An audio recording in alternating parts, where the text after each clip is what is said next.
making a jewelry pouch. It's going to look similar to this one, just a little bit of a different variation. So it's a cute little pouch, great for Christmas ideas. It's a jewelry one for kids. There you go. And it is really easy to close up, just like that. And of course, this one is my daughter's. So the one we are going to make is going to be have butterflies on it. So first thing you are going to do is, it doesn't matter which one you start with, you are going to make two big giant circles. I notice if you start one end on this one and put another one on this end, the one that's not in camera right now, you can get a full two pouches out of. All right, this is my sliding gauge. It's going to help make the circles for this kit, this particular project. You will get two pouches out of this if you use this and have one in this corner, one in the other corner for the large, and same thing with the smalls. Now, on the sliding gauge, there are numbers, and if you start down here and go up, you will get the circumference of the circle. We are starting with a 10-inch, so we're going to go to the 5, and we're going to draw out the circle, and then we will do it again for the 6.5, and the 6.5 is going to be right there. Then you will draw that out and cut it out. I will show you how it works for the large because I have already cut out my pieces, which you can see. So I'll show you how to do the large one real quick. All right, so starting out, it is always probably a good thing to do as well is to iron your fabric before you start. That way everything, all the wrinkles and everything is out. But basically,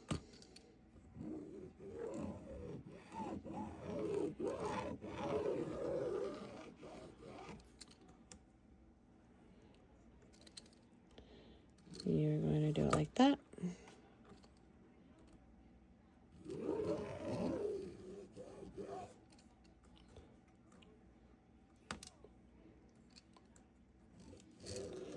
Okay. And then once you get all 4 of them on here, you are going to cut them.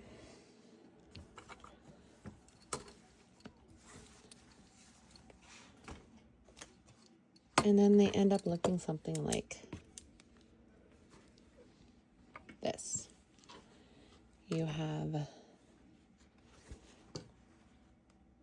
2 big butterflies,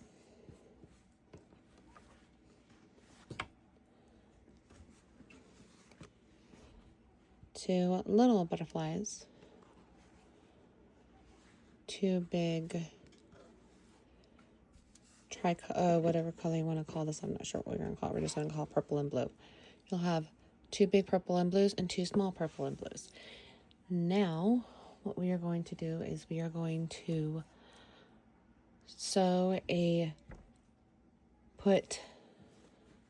you can do it however you want, but the way I'm going to do it is I'm going to mix and match the colors so that way each one is on the bag.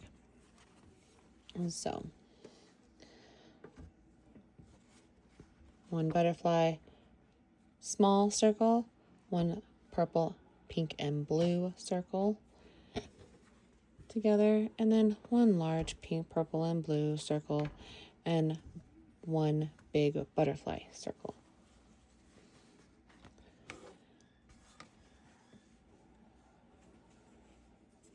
All right.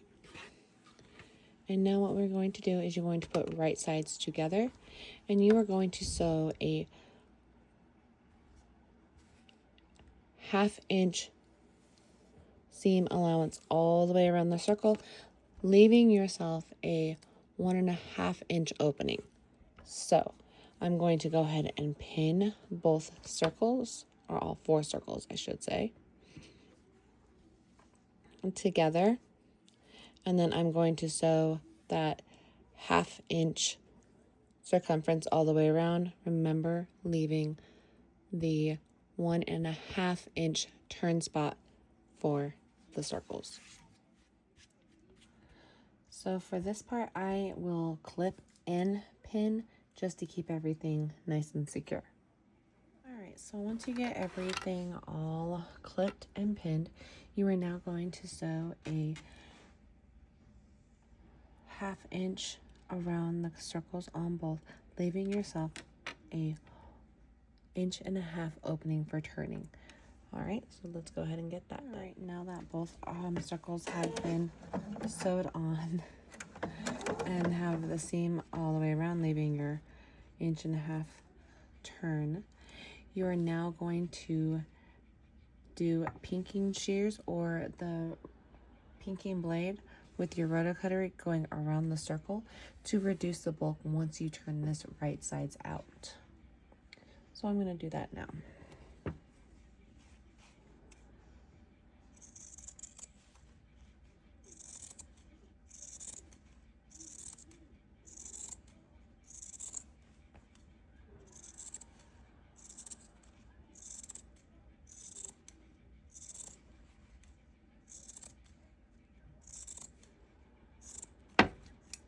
All right, so now that everything has been pinked, doing your pinking shears, you can go ahead and turn the right sides out. Now this part, you want to make sure that you get closest to the edge on the circles as possible. So just fiddle with it. Smack it if you like. I like to smack it against the cutting mat or the table, just to get a lot of get the fabric as close with the edges being out as possible. You can even roll it with your fingers if that's what you prefer. I don't have the best luck with that. Mine works better once I do this, and then I go to my iron and I do a nice iron on that. Same thing with this one. I'm going to turn the opening, push everything through.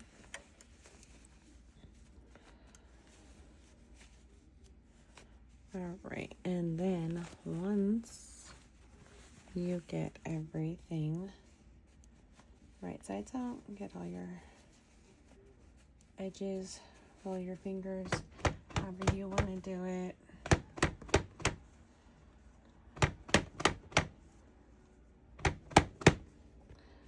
And just make sure you can get as much as possible.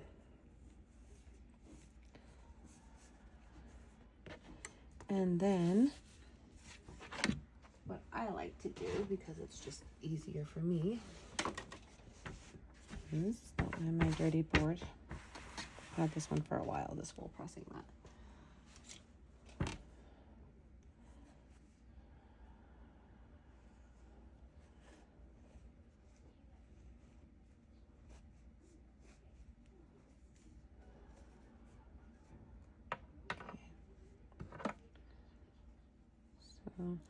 It's really funny, the thing that I like to use to get all my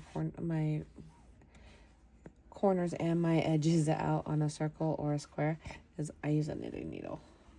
I use the top of it. If that doesn't work, then I have my little pokey tool. Can't remember what it's called at the moment, but yeah. All right, so then once that is done, where I turned them out, I will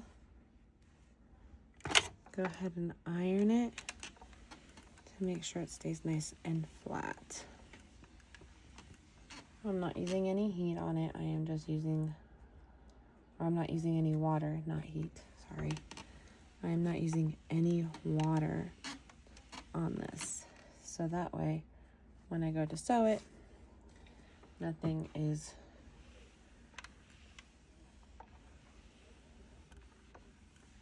different because we used water. I just used heat. And then again, same thing.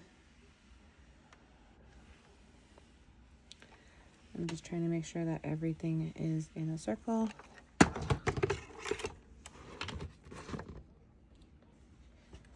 Am I turning? I'm going to make as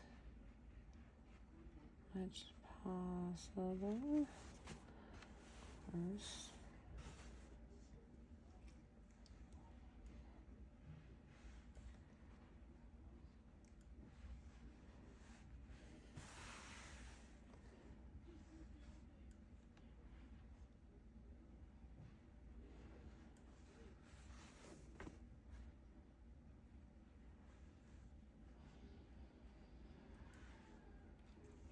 So I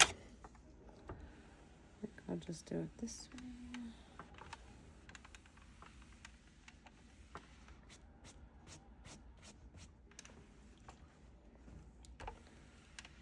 All right, now that everything has been ironed and everything is close to the edge as possible, I am now going to sew a top stitch around the top using the 1/8 top stitch.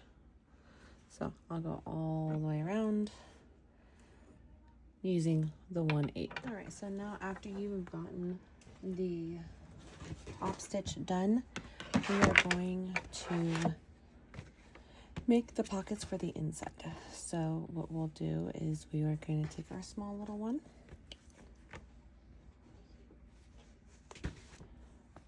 and we are going to fold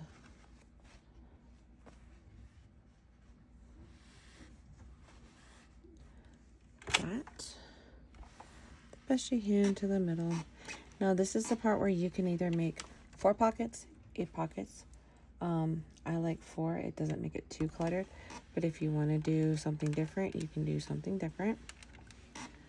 Like I said, I like the 4. And the best, I think, for me is going to be 4. And this one, I'm doing the same thing, but there's a reason for it. We are going to use it as a guide to make sure we get our jewelry pouch in the middle. So we'll mark like that, then do it again, just like that. Now I'm going to mark up the smaller circle where I want my pockets to be.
All right, so now that I have marked basically to find center, we're going to line up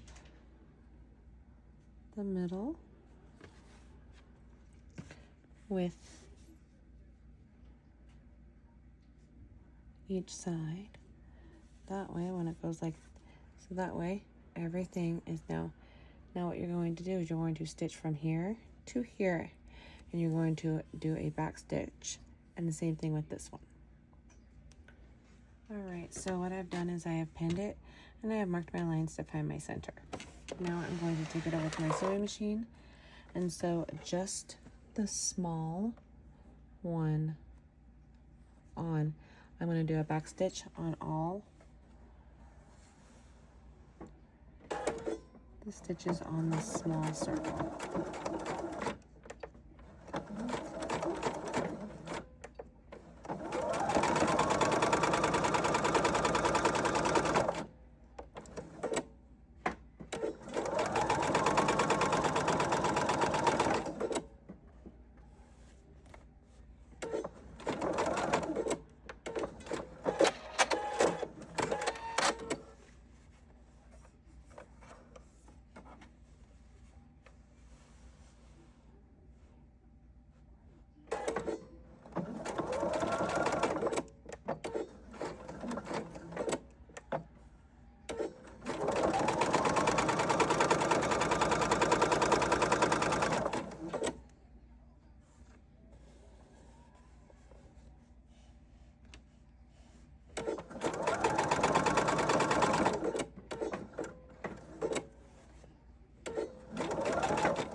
Alright, so now that I have this together, I'm going to remove the marks that I used on the pattern.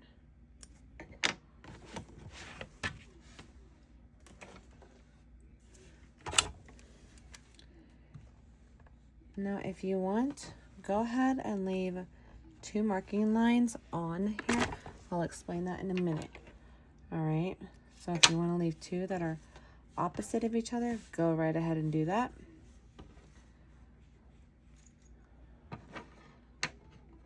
And now we are going to sew exactly an inch away from the top stitch.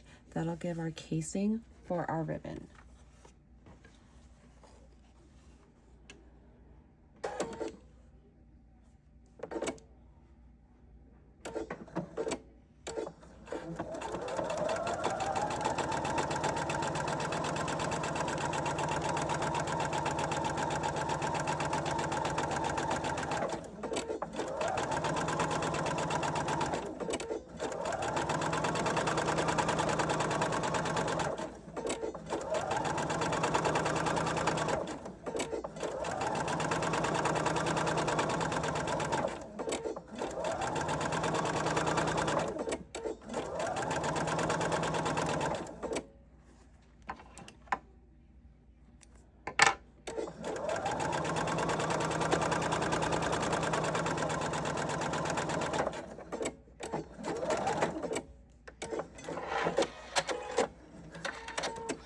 Alright, so now I have, so after sewing this part and then get rid of all your lines that go around your jewelry pouch, flip it over, and this is where I also mark on it because you want to be able to see where you put your lines. So now I am going to mark just a little bit. I don't know if you can see a little bit. Just gonna mark a little bit. Okay, same thing on the other side. Won't need to do very much here, but all right. So after that, you are going to take your fray check and you are going to dab a very little on those lines. Now, the reason I have those lines is that when you go to cut, you'll be able to see the line better than if you weren't able to see it. So there's that one.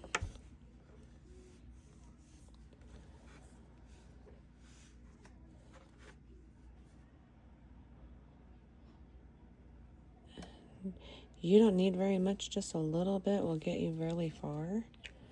All right, so now you sit and wait 10 to 15 minutes for that to dry, and once that's dry, we will go to the next step. All right, so once you get the fray check dried, okay, you're going to find your lines, and you are going to snip a little hole right in there, okay? That is going to be for your to feed your ribbon through. All right, so the way that I do it, let's say that the fray check's right here, and let's say you mark right here, okay? Oops. So just pretend, because I already cut it out, your mark is right there, all right? The best way to get your fabric is you're going to roll it with your fingers, and you are going to pinch it to get it to come up. Okay? You're going to pinch the fabric, and then you're going to take your scissors and snip a little cut right there. All right? I already did it on this one, but you get the idea. You want to go where the fray check went. Next, you are going to take whatever you like to feed through for string or ribbon or cord, whatever. I like using a safety pin. I'm just going to stab it a little bit, close it up, and I'm going to feed it into one end. Now, this part you are going to go all the way around until you are back to the circle that you started in front of. Now, if, let's say for instance, this does tend to try to go out the other side, I will show you my trick to keep that from happening. Okay. So it's going to disappear, I know it is. All right. What I do when I notice that's happening, where it's going to disappear if I pull one more time. So what I do is I let go of there, come over here, and I clip it. So that way it doesn't disappear inside my project. Okay, now, almost there. Okay, there we are. This is going to come out just like that. And then you are going to take both of your ribbon, okay,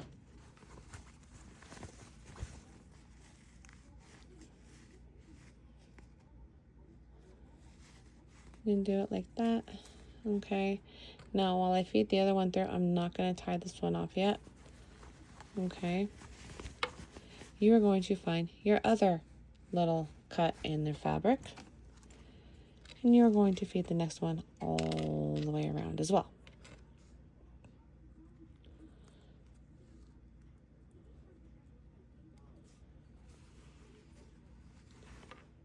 Okay, so right there, go through.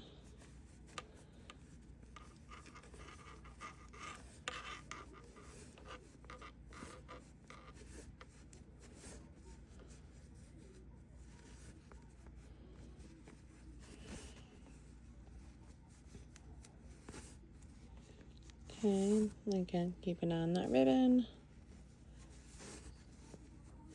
You can also, if you don't like that, you can pin another safety pin on it and it won't go through the other side. It all depends on your preference on what you like to have.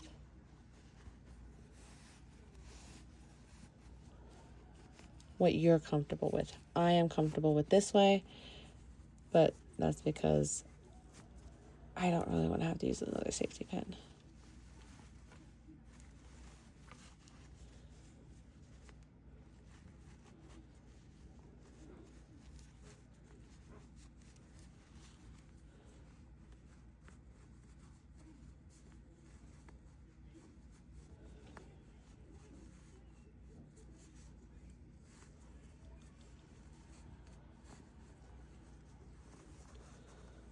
I'm almost done. Remember, this is not a race to get anything done. Take your time, go at the speed that you like, that you're comfortable with.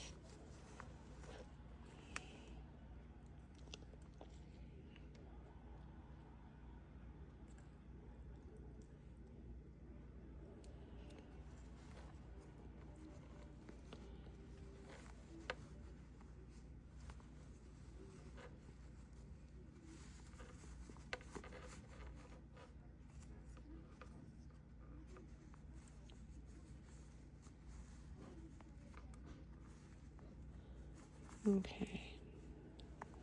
Now we're going to pull this one through. Just like that.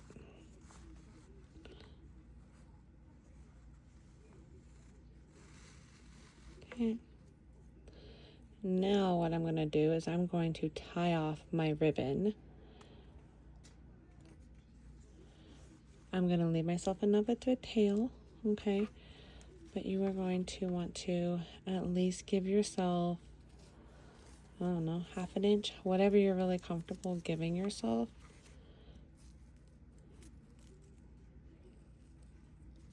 Usually mine is half an inch. So then just do that. Come to the other side. Pull. Same thing.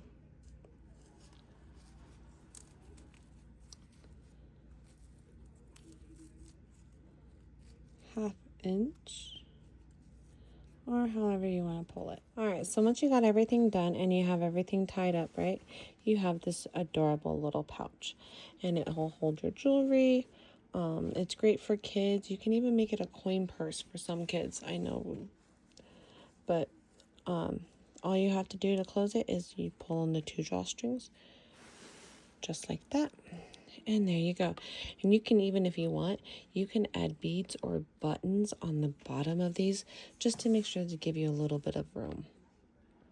So that is it. You are all done. And thanks for watching.